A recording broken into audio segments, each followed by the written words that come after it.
இன்னைக்கு கிச்சன கிளீன் பண்ணிடலான்னு சொல்லிட்டு, காலையிலே கிளீன் பண்ண ஸ்டார்ட் பண்ணிட்டேன்.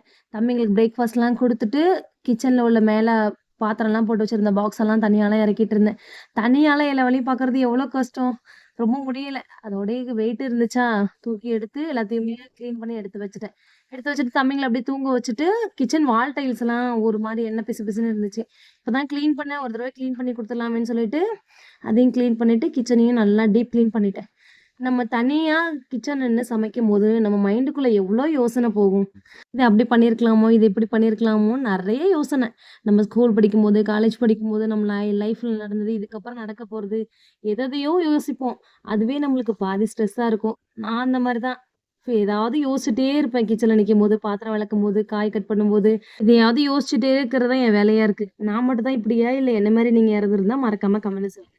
புடிச்சிருந்தா லைக் பண்ணுங்க. மறக்காம நம்ம சேனல சப்ஸ்கிரைப் பண்ணி சப்போர்ட் பண்ணுங்க. தேங்க் யூ ஃபார் வாட்சிங்.